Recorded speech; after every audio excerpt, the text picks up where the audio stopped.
Sumadsad sa pinakamababa sa kasaysayan ang palitan ng piso kontra dolyar sa gitna ng gyera sa Middle East. Sabi ng ilang ekonomista, posibleng maapektuhan ng gulo ang mga nagbabalak mamuhunan sa bansa. Balitang hatid ni Maki Pulido.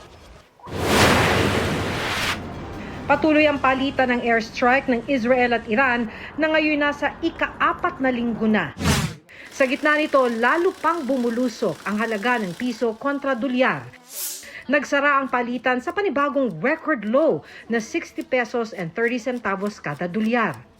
Paliwanag ng isang ekonomista, resulta ito ng patuloy na pressure sa Philippine peso dahil malaki ang demand sa US dollars na pambili ng nagmamahal na petrolyo sa world market. Palagay ko hindi na yan bababa pa sa katulad ng dati na nasa 57, 58. Malaki ang demand natin sa dolyar kasi kailangan natin bumili ng petrolyo sa mas mataas na presyo.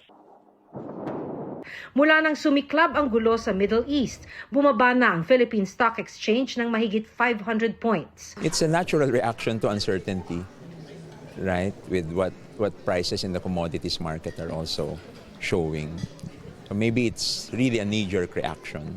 It's not driven by fundamentals, right? It's driven by the reaction, knee-jerk, of a lot of the investors. So as long as we're good in terms of the macro fundamentals, no? Ayon sa financial analyst na si Jonathan Ravelas, ang pagbenta ng stocks kung may masamang pangyayari, walang epekto sa kita ng mismong kumpanya.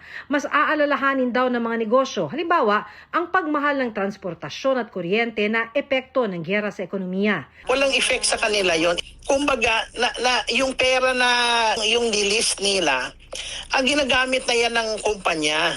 Nakuha na nila yung pera na yan. Yung binibenta lang is the ownership na merong. Pero mga foreign investor na may balak mamuhunan ng negosyo sa bansa, maaaring ipagpaliban muna ito o kaya umatras kung tumagal pa ang gulo, ayon sa isang ekonomista. Maaari ring umatras ang mga foreign investor na kasalukuyan ng namumuhunan sa bansa pero hindi raw ito agaran. Ang mga foreign investors ay mag-iisip din paano yung magiging cost of production nila dito sa Pilipinas.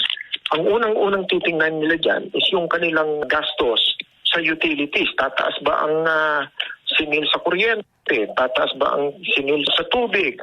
Gaano kataas ang aabuti ng pagtaas ng presyo ng petrolyo? Mandato ng Bangko Sentral ng Pilipinas ang pag-stabilize ng halaga ng piso at kontrolin ang inflation o bilis ng pagmahal ng presyo ng bilihin sa pamamagitan ng pag-issue ng mga pulisiya. Inaabangan ang desisyon ng Monetary Board na sa April 23 pa ang nakatakdang pulong. Maki Pulido nagbabalita para sa GMA Integrated News.